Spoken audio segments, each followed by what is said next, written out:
ഇന്ന് കർക്കിടകമാണല്ലോ, അതുകൊണ്ട് കുളിച്ചു. പിന്നെ നമ്മൾ രാവിലെ തന്നെ അമ്മ പോയിട്ട് നല്ല സസ്യങ്ങൾ, ചില പുല്ലുകൾ കഴിക്കാൻ പറ്റുന്ന കേട്ടോ, അതൊക്കെ എടുത്ത് വന്നു കേട്ടോ. നമുക്ക് കഞ്ഞി ഉണ്ടാക്കണമല്ലോ. പിന്നെ നമ്മൾ മുരിങ്ങൻ്റെ ഇല ഇന്ന് ഉണ്ടാക്കി, കാരണം ഇന്ന് കഴിച്ചാൽ നമുക്ക് മാസം ഫുള്ള് കഴിക്കാം. നമ്മളെ മോർണിംഗ് ഗസ്റ്റ് എത്തിയിട്ടുണ്ട്. വന്നപ്പോൾ നല്ല അലമ്പായിരുന്നു. പിന്നെയുള്ള അതിലൂടെ ഒക്കെ നടന്നു, വലിയ പ്രശ്നമില്ല. പിന്നെ ഇന്ന് നമ്മളെല്ലാവരും അട ഉണ്ടാക്കും വീട്ടിൽ, അരിപ്പൊടിയും ശർക്കരയും തേങ്ങ ഇട്ടിട്ട്. അത് ഇന്ന് കഴിക്കാൻ എന്തോ ഒരു പ്രത്യേക ടേസ്റ്റാണ് കേട്ടോ. ഉണ്ടാക്കാൻ കുറച്ച് പണിയാണ്, പക്ഷെ ഉണ്ടാക്കി കഴിഞ്ഞാൽ കഴിക്കാൻ നല്ല രസമാണ്. പിന്നെ കഞ്ഞി ഒക്കെ അറിയാമല്ലോ, അതിന് പറയാൻ വേണം മുക്കിടി കഞ്ഞി എന്നാണ്. പല സസ്യങ്ങളുടെ ഇലകൾ അരച്ചിട്ട് തേങ്ങയും നല്ല ജീരകവും അരച്ചിട്ടാണ് ഈ കഞ്ഞി ഉണ്ടാക്കുക. ഇത് കഴിക്കുന്ന അത്രയും നമ്മളെ ബോഡിക്ക് നല്ലതെന്ന് പറയാം കേട്ടോ. അത്രയും ബെനിഫിറ്റ് ഉണ്ട് ഈ സാധനത്തിൽ എന്നാ പറയാം.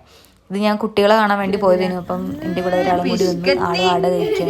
ഇതുകൊണ്ടോ നമ്മൾ പ്രസാദം കഴിച്ചപ്പോൾ ഇവിടെ വേഗം എടുത്തു മാറ്റിയത്. പിന്നെ ഞാൻ വീട്ടിലേക്ക് വന്ന് നേരെ പോയിട്ട് നമ്മൾ അട കഴിച്ചു. നല്ല ടേസ്റ്റ് ഉണ്ടായിരുന്നു, നല്ല ചൂടത്ത്.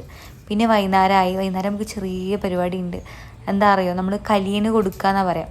നമ്മുടെ കാർഷിക സമ്പത്ത് വർദ്ധിക്കാനും മാറാരോഗങ്ങളൊന്നും വരാണ്ടിരിക്കാനും കലിയന് വേണ്ടി സമർപ്പിക്കാനും നമ്മൾ ഈ സാധനങ്ങളൊക്കെ ഉണ്ടാക്കുന്നത്. ഉണ്ടാക്കണ അമ്മായി കേട്ടോ, അമ്മായിയാണ് എനിക്ക് ഉണ്ടാക്കി തരുന്നത്. അപ്പം ഞങ്ങളത് കണ്ടുകൊണ്ട് ഇങ്ങനെ ഇരിക്കുകയാണ്. നമ്മളും ചെറിയ ചെറിയ സഹായങ്ങളൊക്കെ നമ്മളും ചെയ്ത് കൊടുക്കുന്നുണ്ട്.